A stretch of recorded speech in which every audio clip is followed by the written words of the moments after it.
Hi everyone, thanks for listening to another episode of Dogman Encounters Radio. I'm Vic Cundiff and I'll be your host for the show.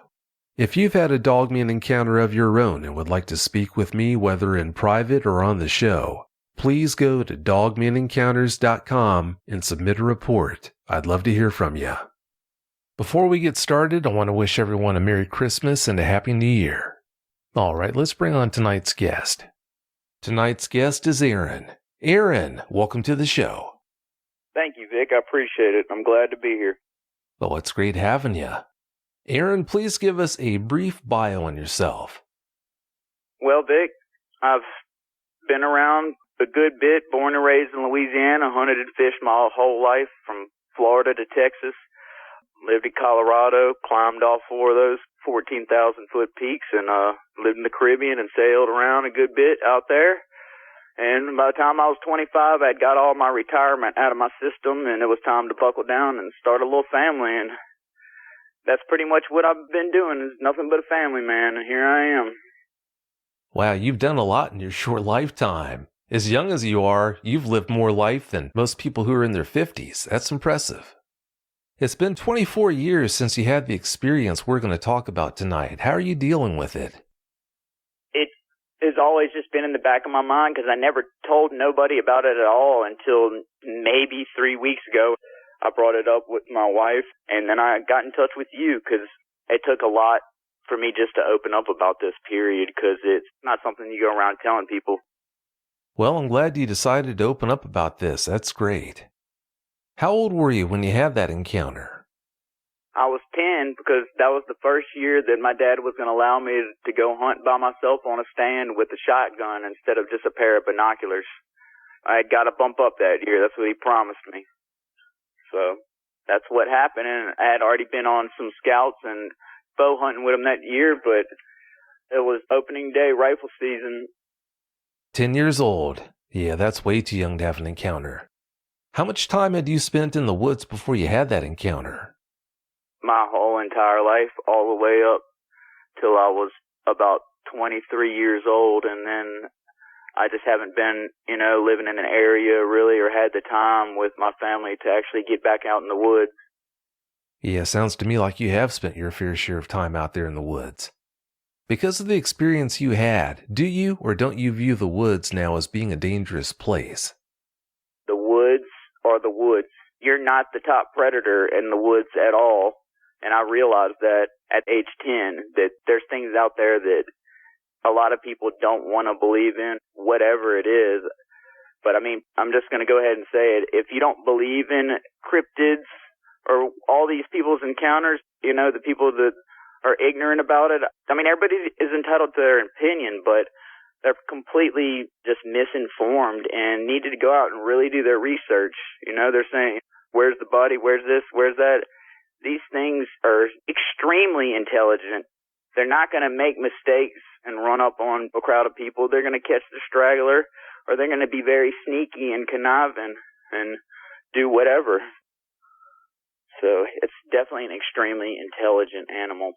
Much respect. But I hope when my son gets a little bit older, I don't think I'm going to do him what my dad did me and ratchet strap him to the bateau and take off down the bayou for half the night running trout lines and hoop nets. But when he gets old enough to where it's time, and I think he's ready for that, he's going to have to put on his boots and come on. Well, I'm glad to hear you're not going to treat your son that way. That must have been quite the experience. Before you tell us about your encounter, please tell us about the place where it happened. Well, where it happened was northern East Baton Rouge Parish, right around the Pride Port Hudson off of Irene Road. You could Google Mobile Ridge. It's one of the highest points in East Baton Rouge Parish.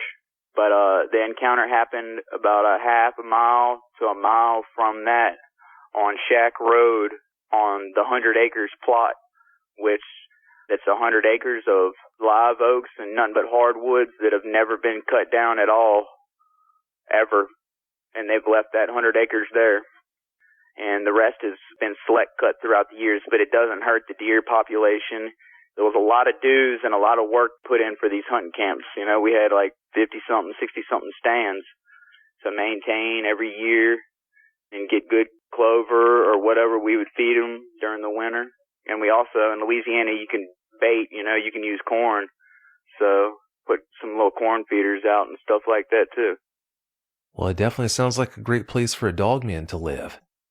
All right, Aaron, please tell us about your encounter. Give us every last detail that comes to mind.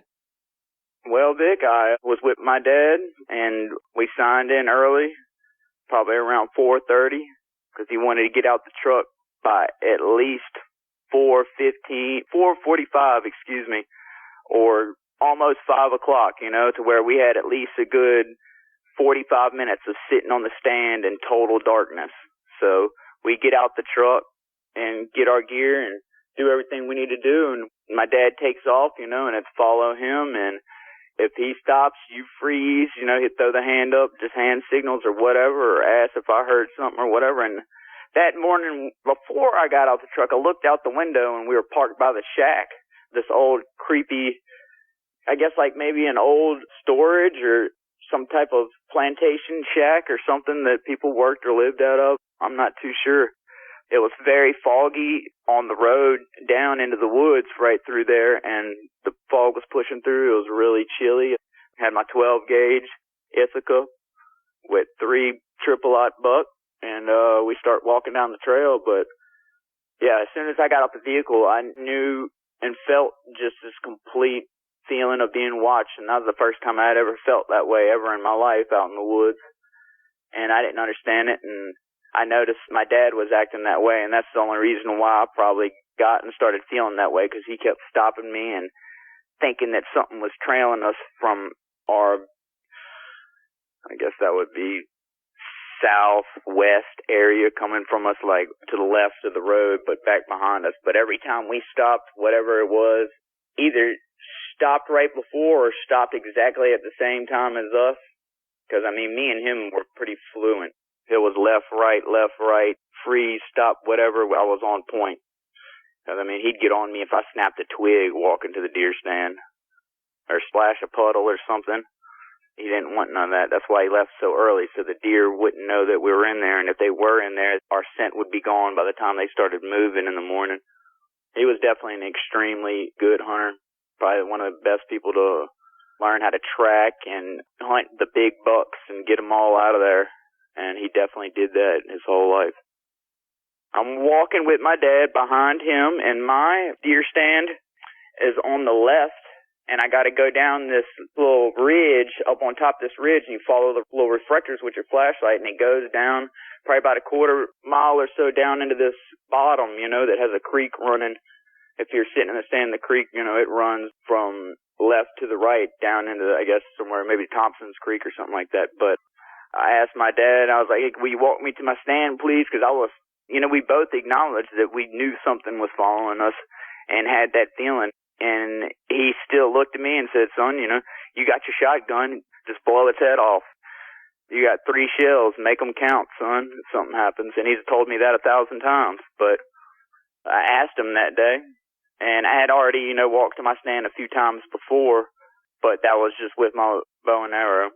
But, we parted ways. He was going hunt on the right side of the road about another half mile to maybe even a mile in his own little climbing stand that he had set up by one of the other stands, I think stand 16, and I'm hunting stand 15, and we had signed in the morning, all that. But I unload. Once I get down into the bottom, there was a tree in the center of this ridge that poured into another ridge down towards the creek, and the tree stand was up on this big old oak tree, but it wasn't that thick of an oak tree. It was probably maybe 3 or 4 feet wide. Just a 2x4 box stand with a 5-gallon bucket and a pad to sit on. You get up in there and set your shotgun up, and you're in there until the sun comes up. But I got down to the stand, tied my gun up after I unloaded it, and got all up into the stand, reloaded my gun. In those few minutes, relaxed, kind of tried to peek around a little bit. I shined the flashlight across everything.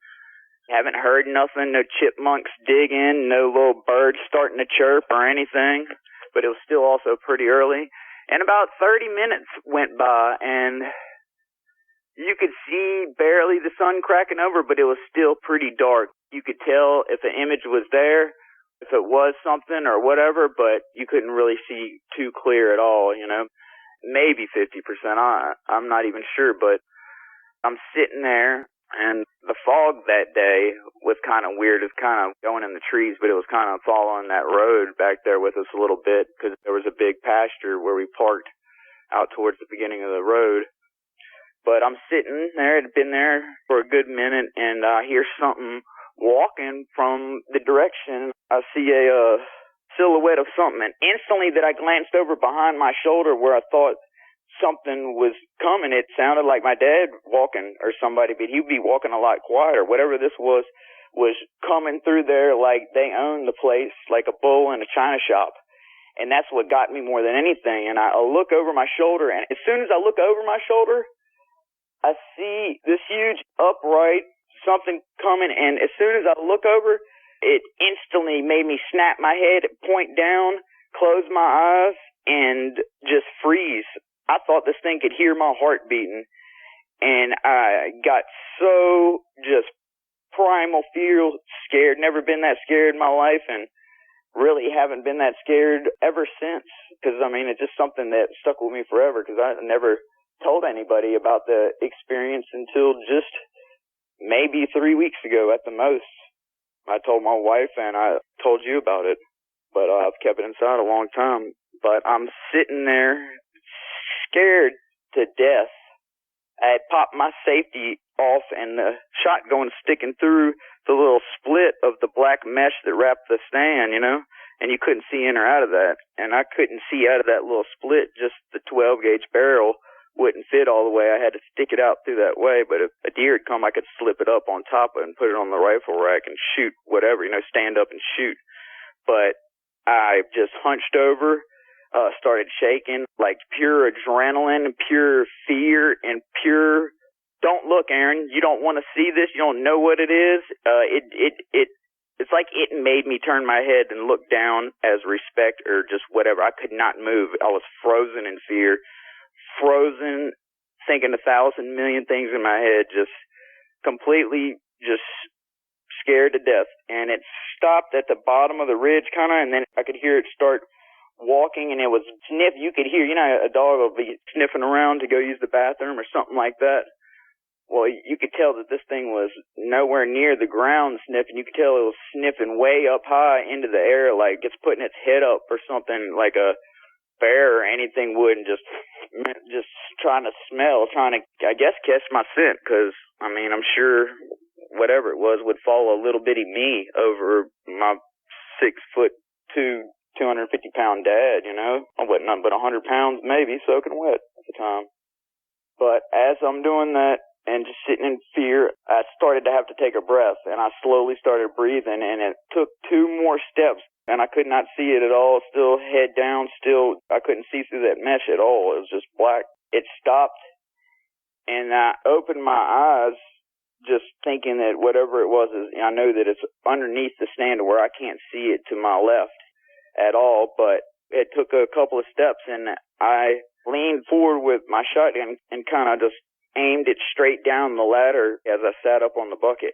I sat there for a second, still just trying to calm myself, because I swear this thing could hear my heart beating, and I don't know if it knew I was there or not. I don't know. I have no idea, but I seen this massive paw. The paw was facing away from me, but kind of tilted to the right a little bit, just slightly, and it was just kind of like half, like I seen like kind of 2 little claws shining on a big old paw, but I only kind of saw half the paw, but just from seeing the 2, it definitely just shocked me completely to my core. And I told myself, if this thing turns around or grabs this ladder or whatever, does anything, I'm going to put all 3 in it and run, or just stay there. I know my dad would always come if I shot maybe in a minor and all that. He wanted to know if the gun goes off, he always told me he was coming no matter what. But it started walking straight away, kind of, but to my left, down the bottom towards the creek, and I could hear it walking all the way. I still didn't pick my head up over the rifle rack deal. I had my head down and was just kind of listening to it, and I could tell pretty much the direction it was taking was towards my right, and it crossed the bayou and kind of went up half up another little ridge, and then it starts going back down towards the Mississippi River after that, and then you're almost out of the little 100-acre area. But it was staying on the opposite side of where my dad was hunting on the road, but it kind of went down towards his direction. I believe that's what it did. I didn't see it at all walking or anything. The only thing that I saw clearly was two of those claws on a paw that just seeing the two of them on its right leg was enough for me to realize that it was a massive animal. Besides it walking through the woods like it did, there was nothing graceful about it at all. Definitely an alpha predator feeling. And I think people would be like, oh, why wouldn't you just raise up and just shoot whatever it was without even thinking? There was no way that, I mean, if it, I just knew, I think just like, it was like a respect thing and a thing that you just, Aaron, you don't want to ever actually have this image in your head of whatever this is, because it's going to mess you up the rest of your life. And I kind of felt that way. And I've done that several times where if you don't want to look and have an image frozen in your brain for the rest of your life, you just don't look. And that's just the way it is. And that's what I did, because it just was instantly like danger, just straight fear, frozen in fear, just locked up completely. I'm sure I would have came out of it if it would have started crawling or ripping the deer stand down or crawling up towards me. I definitely would have reacted then, but at the point from when I turned my head and seen this massive dark image coming through the hardwoods like that, it was as fast as you could look over your shoulder and immediately look back down and freeze, and that was it. I couldn't do anything else at all for a while, and this whole incident was probably 15 minutes, if not more, because it stood there, because I still had my eyes closed, and when I opened them, when I knew that it was standing down there, I opened them, and that's when I seen what I saw. And what I saw was still very, very dark, but you could tell because it was on top of brownish white leaves and stuff like that. It definitely instantly caught my attention kind of in a way, but I was barely seeing it because my visqueen on the stand, it's just a little slit through there. And it was like you're peeking through a crack at this little foot, half a thing, just barely visible at all. But it definitely shook me to my core. And I tell my daddy everything and have shared all kinds of stuff, but I never shared that with him all the way to his grave. I know he was a big skeptic on Bigfoot, and I have a very open mind. I believe that anything is possible in this world, and if you don't believe in those kinds of things, I just think that you're not a very intelligent person and need to be more informed, because knowledge is power, and it's a good thing to not just dismiss every single thing.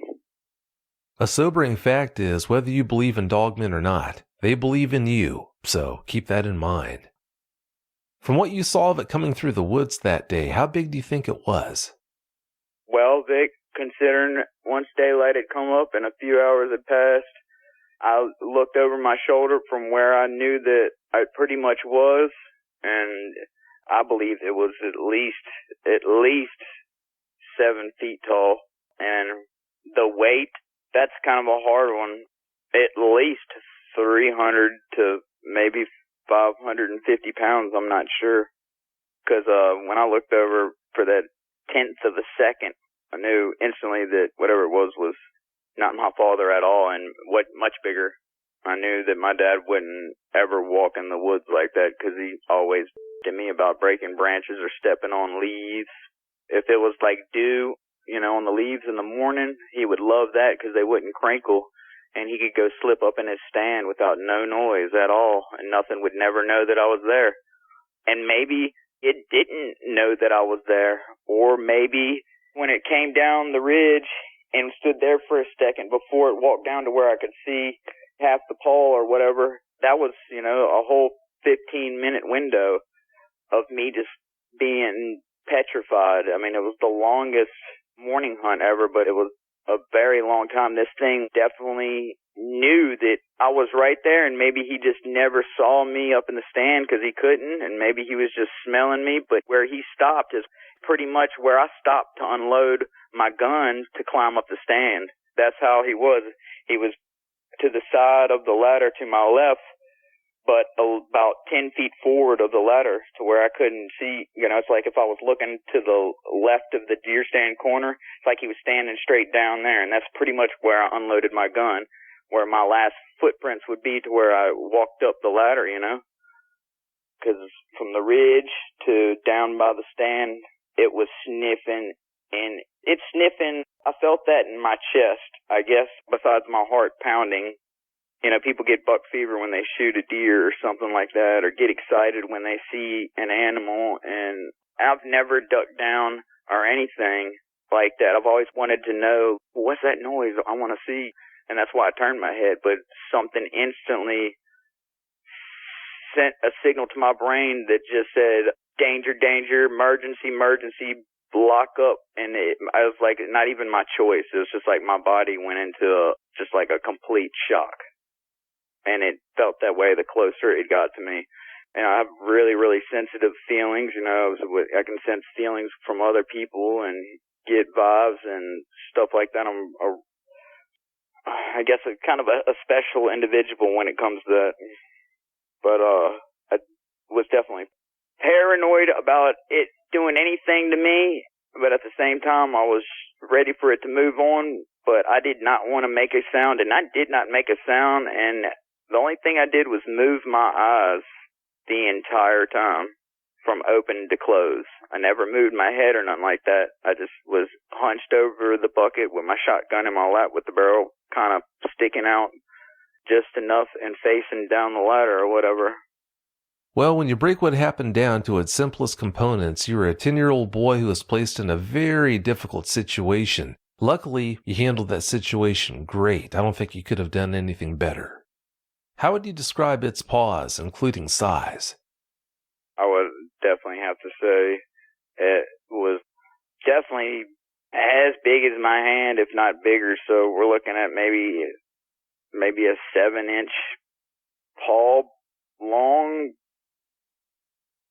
by maybe 5 inches or something like that. Maybe it looked longer because of the claws, but the pad, definitely the size of a full-grown adult male human. That's how big it was. Because, like, we'll get into a little while when I went down there and actually found one in the sand. At the time of my age then, it was probably almost 2 of my hands as a 10-year-old boy. Yeah, that's pretty big. Besides the sniffing you heard, did it ever make any other sounds when it was standing by your stand? No, just it's breathing, and my heartbeat, I could hear it in my ears. I could just feel him sniffing the air. You could just, but sniffing like a dog, you know? But you could just tell this animal had massive lungs and was massive just from what I was hearing with that. But other than that, no. I just heard sniffing and a few trees and leaves cracking, and it froze a lot. Because I for sure knew that something was bothering my dad when we got out the truck. I was just thinking the other day when we got in the truck, he goes, man, he's like, did you see anything at all or hear anything? I said, no, I didn't see no deer at all. I said, I didn't see no chipmunks under the stand or a squirrel in the tree, Dad. He said, that's what I was thinking, son. I did not see a sparrow or just nothing. There wasn't nothing back here. That was later on, you know, we got out the woods. But when I couldn't hear it thrashing through the woods no more or nothing like that, I never put my head down again. And when he started walking away from me, every step that this animal took, it took a piece of that fear away from me. Like when it was coming towards me, it got stronger and stronger and stronger. And then as it was leaving away, I started relaxing and breathing, and it was almost like a spell or something. I can't explain it because it's never happened to me before, and it didn't happen to me any other time ever in my life. Just truly something that I definitely don't want to ever have to deal with again. Hopefully you never will. Did the uneasy feeling you had ever go away before the encounter you had later that morning?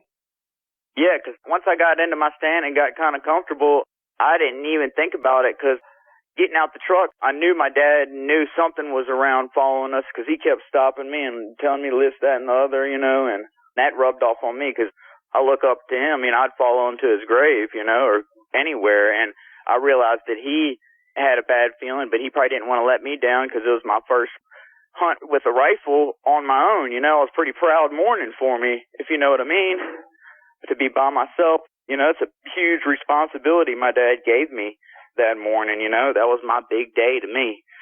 And I definitely knew, and it rubbed off on me from my dad just because of his body language and the way he was acting. And when I got in the stand, I chilled out. And once I reloaded my gun and got situated, I chilled out for a good minute because I didn't hear none of that come for at least 20 to 30 minutes. It was maybe 5:30 in the morning, and I got on my stand straight up at 5, or if not, maybe a few minutes past 5, because we left the sign-in book at the main hunting camp at about 4:30, 4:35, something like that. 4:45, excuse me. I definitely relaxed a good while until I heard the stomping and the crunching coming, and the closer it got, and when I looked over and instantly looked back, that was it for me. It was just straight fear.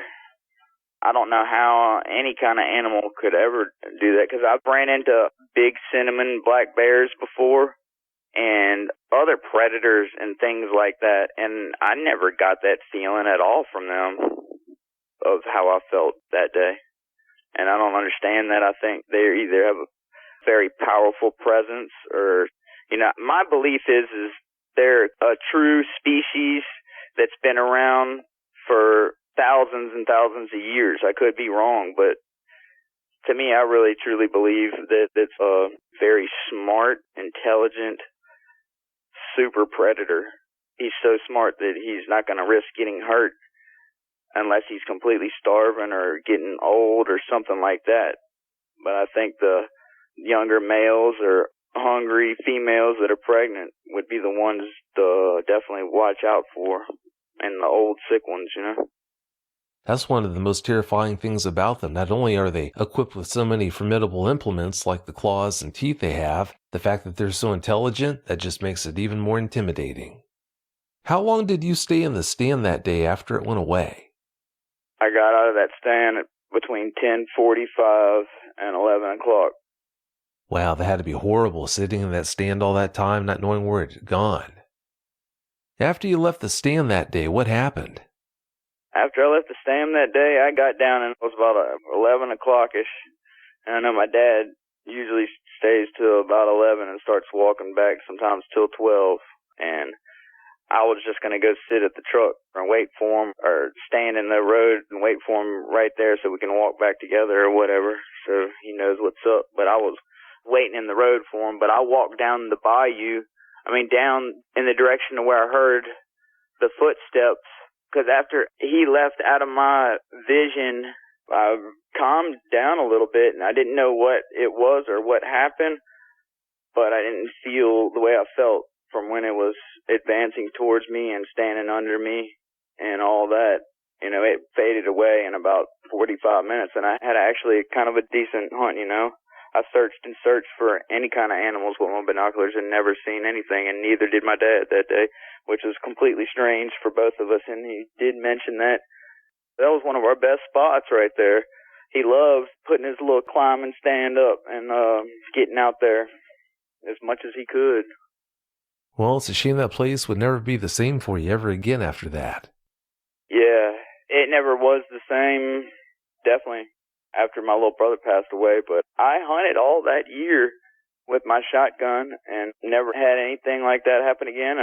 I had to be the big boy, so, I walked, just did everything normal. Didn't show any kind of fear or hesitation with my dad at all, because I didn't want to let him down in any kind of way, shape, or form.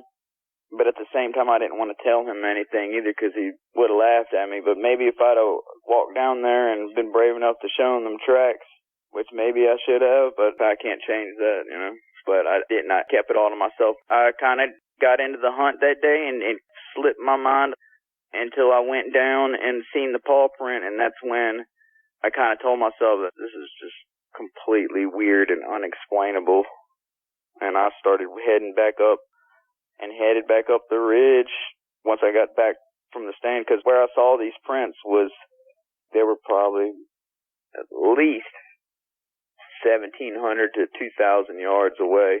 And you couldn't see, from my stand where you're sitting, you couldn't see where he had crossed down there or anything. You had to get down, you know. You couldn't really see much at all in that forest because it's all old hardwoods and barely any light penetrates. It's kind of just a dark, good spot for hunting, I guess, when predators aren't around through there. And then it's only 30 minutes away from the capital of Louisiana, Baton Rouge. Yeah, it's amazing to think that you can find places like that so close to civilization, but they're there. Did you ever think about calling out to your dad when it paid you a visit?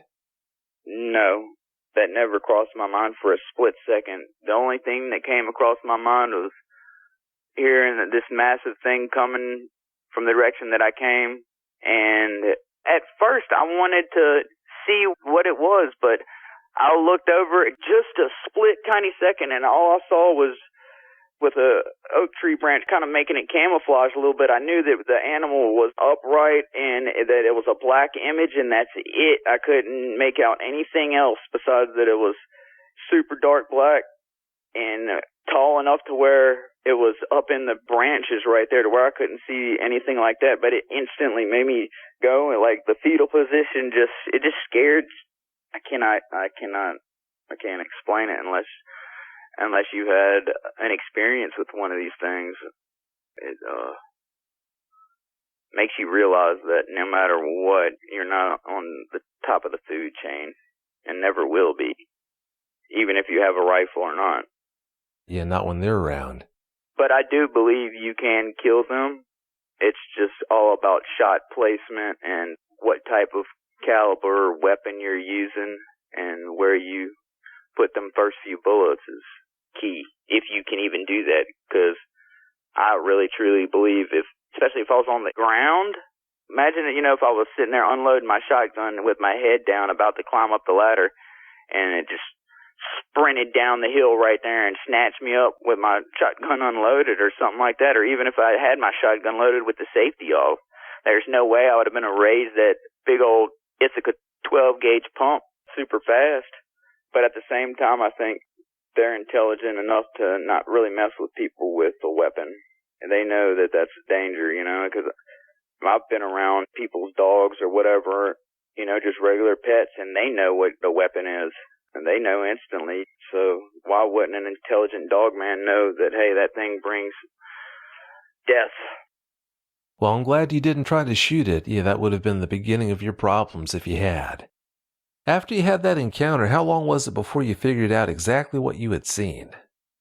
About a year ago, I started to have some memories come back up because I was looking through some old albums and things like that, and it just kind of hit me. And I remember I looked over at my wife and I was like, man, I'm going to tell you this. I have never told nobody this before, but we had been listening to Dogman Encounters for a couple of years now. Well, I'm glad you two knew about the show. You say the place where your encounter happened was the creepiest part of the huge woods you were hunting in. Why do you say that? Just because of the old oak trees, and it's just old forest.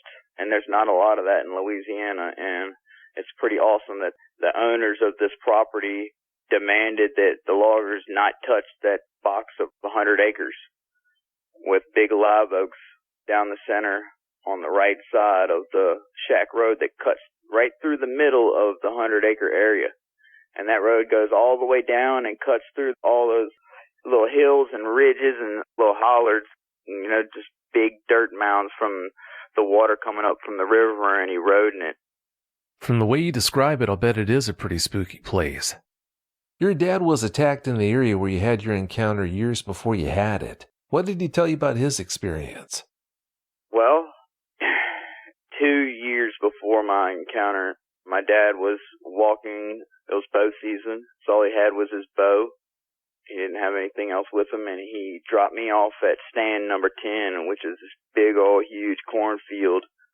And on the corners of each cornfield are some ryegrass patches and some clover patches. So I could just scan for deer and just kind of scout around without a gun because I wasn't 10 yet. I was 8. And I'm sitting there on the stand. My dad comes flying by because I'm on the main Irene Road, just off the road. And he come flying by, scared all the deer off the field where I was hunting and all this. And didn't stop or anything. He didn't honk. And then a few minutes later, I see him speeding by again. And I just thought that was crazy. But when he came back and picked me up, about 45 minutes later, he told me what happened to him. Basically, he said he was walking down to go to his stand. I think it was a little bit further than stand 16 where he was hunting when I had my encounter, but he was still on the log road, and they take bulldozers and they push through those ridges. So there's these big cliffs that cut through the, like cutting through a mountain. It's not a tunnel, but it's 15-foot tall walls of dirt. So you can drive your truck or your four-wheeler down through there, and there's little low-water bridges to cross all through there. But my dad never drove back there. He always parked at the road or whatever and walked. But he said he was walking. It was early in the morning. No, I take that back. It wasn't, because when he dropped me off on the deer stand, it was in the afternoon time, because I remember we had to go home. It was Sunday, and that was going to be that Sunday night, so it was an afternoon hunt. And he picks me up when it's all said and done and says, well, son, you're not going to believe this. I was walking down, and he might not even would have told me, but I seen the shotgun in the truck. I said, whose shotgun is that? He's like, that's Mr. Sid's shotgun. I'm like, well, what happened? He said, well, I just got attacked by a pack of wild dogs, son, some huge wild dogs. He said, I was walking, and I heard some kind of whimpering or something or another, and I kind of didn't pay no mind to it, but I instantly knew that I was in big trouble because he was walking through that little slit, that was cut through the ridge. So both sides of him was like 17 or 20 feet tall, just dirt mounds on each side. So when he was getting towards the edge of that to where it just went flat again with the road and kind of smoothed out, the whimpering stopped and 2 canines came around the corner.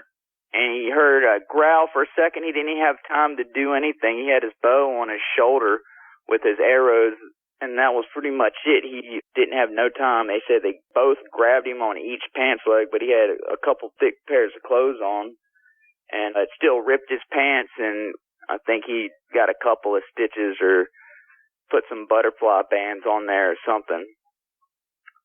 But it scared the life out of him and definitely changed everything at the hunting camp because no one else was bitten and attacked at all besides him. And so he came and we had a little meeting, all the bigwigs at the hunting camp. Well, my dad and them had it during the week, I was back at school or whatever. And they called Wildlife and Fisheries and said, hey, we got wild dog problems out here. We're going to carry a firearm just for our protection against predators for right now until we can go out there and kill them or, exterminate them. Because that's what my dad and Mr. Sid and all them would want us to do, is to kill any of the coyotes or any kind of wild dogs. Must be shot on sight because they eat the fawns and the baby deer. They devour the population of the deer. So if you want a good, successful hunting camp, you can't have a bunch of predators running around on it. Yeah, that wouldn't be good for the hunting. I can understand that, but if anybody lived in the area and their dog got loose, shame on them, I guess. Did your dad ever say if anything was strange about the appearance of those wild dogs that attacked him that day? He said that the hair on the backs of their necks were standing up. They were around between knee and waist height, definitely male and female. The color, he kind of confused me with that. I can't even picture it in my head really, but he said it was like a reddish brown with silver in it, and he said the female or the smaller one had titties on it and was more of just all solid, like a dark brownish kind of color with a little black on the paws or something like that, he had said. He fought it off.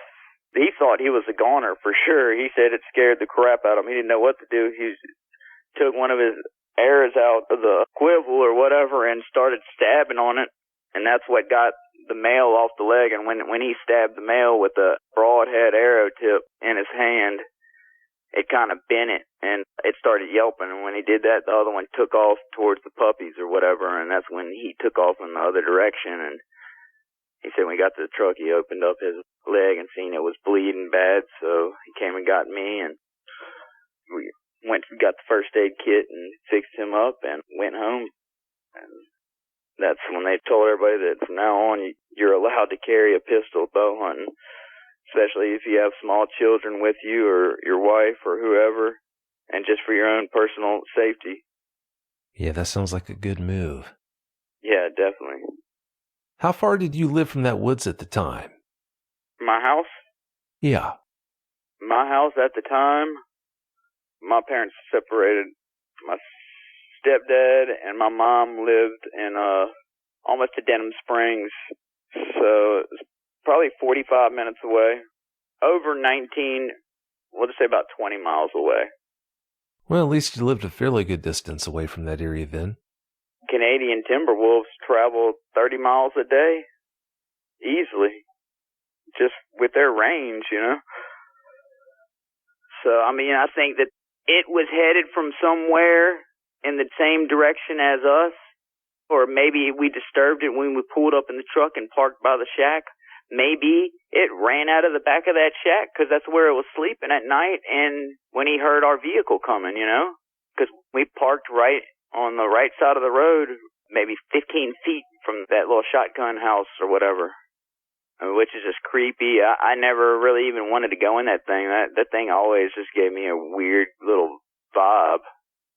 Yeah, that's entirely possible. It just might have been holding up in that shack. There's no telling, and maybe it slipped off to the left side before we got around that little curve to where we could park. I mean, I'm sure it heard us coming all the way from where the main hunting camp is on that limestone gravel road. You could hear a big truck doing 35, 40 miles an hour on big limestone road. You know, you can hear that coming from a long ways away. Oh, I'm sure.